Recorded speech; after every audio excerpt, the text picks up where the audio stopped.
ये बड़े बड़े इदारे, ये बड़े बड़े इमारतें that house the biggest institutions in this country, इस शहर में जो सबसे ताकतवर है, चाहे वो हमारा ब्यूरोक्रेसी का एक पूरा का पूरा बटालियन मौजूद है, सारे मुल्क के सियासतदान हैं, बाकी जो ताकतवर लोग हैं, सब इसी शहर में हैं। मगर अफसोस के साथ कि जब से ये शहर बना, जब से इस मुल्क में हम नस्लों से सियासत करते आ रहे हैं, हम जिस काम के लिए हम इधर आते हैं वो हम पूरा नहीं करते।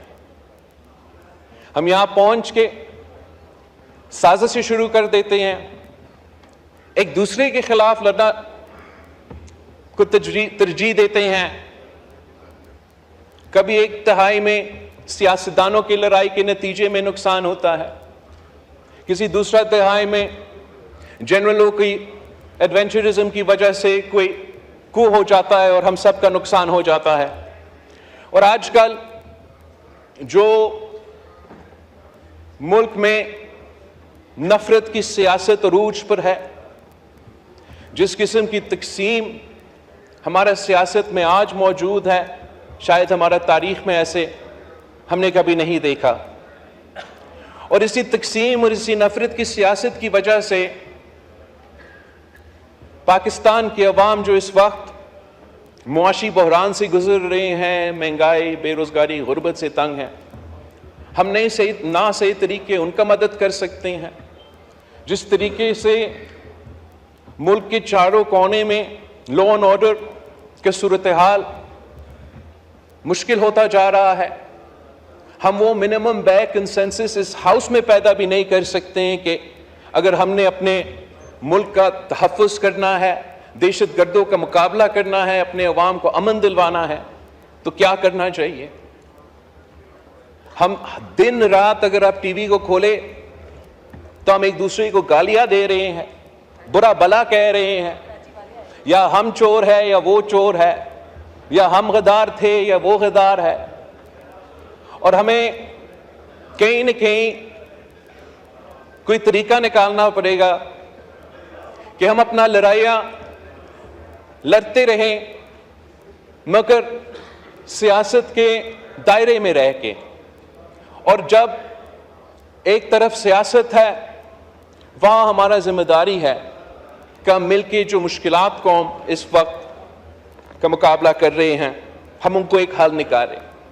मैं एक एग्जाम्पल साइट करना चाहूँगा जनाब स्पीकर, कि हर पाकिस्तानी के लिए, ख़ास तर जो पाकिस्तान के सियासी कारकुन हैं, वो जो बांग्लादेश का हालात है वो बड़े गौर से देख रहे हैं। अब देखें, जो एहतजाज वहाँ शुरू हुआ, वो उनका फौज में जो शहीद हुए थे उनके कोटा के ऊपर। एहतजाज फौज में उनके जो जंग था उसमें उनके शहीदों के कोटा के ऊपर कि ये ना हो।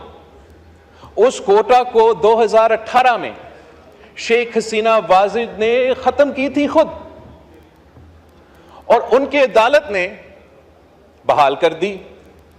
तो एहतजाज शुरू हुआ, एहतजाज रुक ना सका, और उसमें पूरा दुनिया ने देखा किस तरीके से हसीना वाजिद साहिबा, जिसने अभी अभी इतना बड़ा फतह हासिल करके इलेक्शन जीती थी, ओहदा छोड़ना पड़ी। तो पूरी रीजन को इन इवेंट्स को देख के ये सोचना चाहिए कि हमें अपने अवाम के असल मसाइल की तरफ तरजीह देना चाहिए। पाकिस्तान की जो हालात है वो कोई ऐसे हैं जनाब स्पीकर कि कुछ आपके हाथ में है, कुछ आपके हाथ में नहीं है। इस वक्त जो क्राइसिस ऑफ द मंथ है, जो अदारे के दरमियान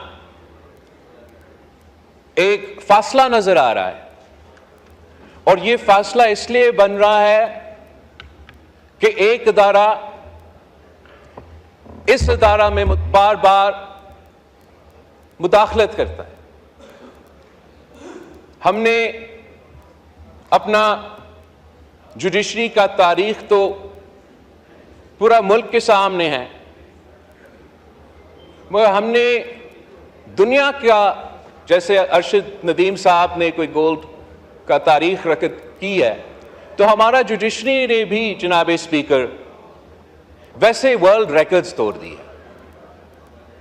माशाल्लाह पाकिस्तान का जो जुडिशरी है वो इतना काबिल है कि वो ना सिर्फ अदालत चलाते हैं, वो तो जनाब स्पीकर डैम भी बना सकते हैं।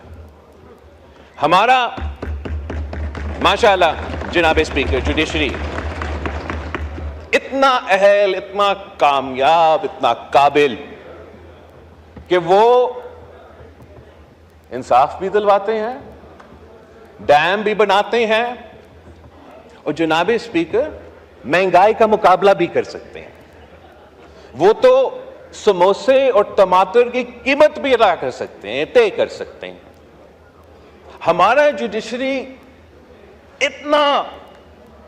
इतना जबरदस्त है जनाब स्पीकर कि मैं समझता हूं कि कोई जुडिशरी पूरी दुनिया में इनका मुकाबला नहीं कर सकती। हमारे यहां इतने बड़े बड़े सानिया हुए हैं, बड़े बड़े सानिया हुए हैं। मैं तो अपना पार्टी का और इस मुल्क के बारे में कहूं तो शहीद मोहतरमा बेनज़ीर भुट्टो का शहादत, कायदे अवाम शहीद जुल्फ़िकार अली भुट्टो का शहादत, और इस तरीके से पाकिस्तान के शहरियों के अपने केसेस, अपने शिकायतें, जो कि आज तक इंसाफ का मुंतज़िर है। हम तो जुडिशरी के शुक्रगुजार हैं कि हमें 3 नस्लों का जद्दोजहद लड़ना पड़ा।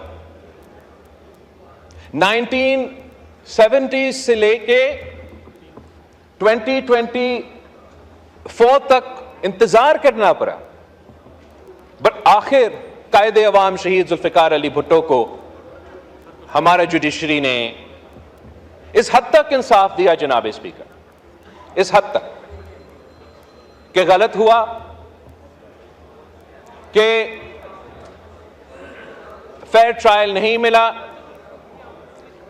मगर साथ साथ ये कहते हैं कि हम इसके बारे में तारीख को दुरुस्त करने के लिए कोई वाज़ेह अमल नहीं उठा सकते हैं। जब डैम बनाने की बात आता है जनाब स्पीकर, टमाटर और समोसा की कीमत तय करने की बात आती है जनाब स्पीकर, तो आइन और कानून पत्नी कहां चला जाता है। जब इंसाफ की बात आती है तो आइन और कानून को फैसिलिटेट करना चाहिए, हमारा मुल्क में एक रुकावट बन जाता है। यहां पाकिस्तान की सियासत में एक स्टॉर्म इन टी कप को एक फुल ब्लोन कॉन्स्टिट्यूशनल क्राइसिस में तब्दील किया जा रहा है, और ये क्राइसिस का जिम्मेदार ना आप हो जनाब स्पीकर, ना मैं हो, ना वजीर आजम, ना इस हाउस में कोई बैठा हुआ शख्स। This is a crisis of the judiciary, by the judiciary and for the judiciary.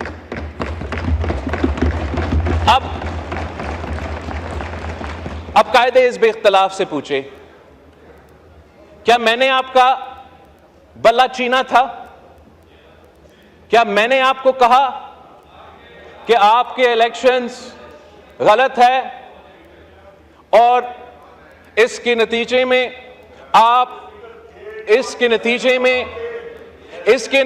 में जनाब स्पीकर मैंने इनका तकरीर को जी तशरीफ रखें, वो वाइंड अप करने आप रिस्पॉन्ड करें भाई। मैं आपके खिलाफ कहां बोल रहा हूं? Calm down, calm down.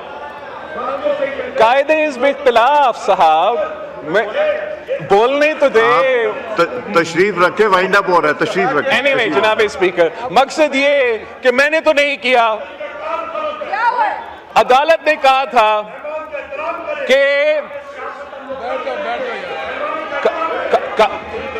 अदालत ने कहा था कि ये तो इन्होंने अपने इलेक्शंस में धांधली की, जिसकी वजह से इनको ना निशान मिलेगा और ये ना जमात रहेंगे। ये फैसला मैंने ना आपने नहीं सुनाया, इन्होंने सुनाया। और मैं समझता हूं इस फैसला ने, रखें, वाइंड अप कर रहे हैं। मैं वाइंड अप ही कर रहा हूं। अब तशरीफ रखें, वाइंड अप कर। जनाब स्पीकर, इस फैसला ने एक मरा हुआ सियासी जमात, जिनका इलेक्शन का कैंपेन का ना सरो पैर था, इनको ऐन वक्त में ऐसे फायदा दिया कि पूरा जमात जो है वो मोबिलाइज हो गया। और इस इलेक्शन के आखिरी वक्त में ये फैसला लेना, उसका सियासी असरात भी थे। अब कहा जा रहा है, जी कर रहे हैं, वाइंड अप कर रहे हैं। मैं मौलाना साहब को देता हूं, वाइंड अप करें। बैठ जा भाई, बैठ जा। अब कहा जा रहा है, जी वाइंड अप कर रहे हैं, तशरीफ रखें, वाइंड अप जा रहा है। अब कहा जा रहा है जनाब स्पीकर कि इनको, अब कहा जा रहा है जनाब स्पीकर, अब कहा जा रहा है जनाब स्पीकर कि असल में हमने ये कहा ही नहीं, असल में हमने ये कहा ही नहीं। असल में ये है कि जो इन्होंने मांगा भी नहीं, जो आइन और कानून में गुंजाइश भी नहीं, हम ऐसी सियासी फैसला देते हैं जिससे इनको बस आप ऐसे दे दे ये सीटें जैसे ये टॉफी है और ऐसे आप बांटे। जनाब स्पीकर, जी तशरीफ रखें, वाइंड अप हो रहा है।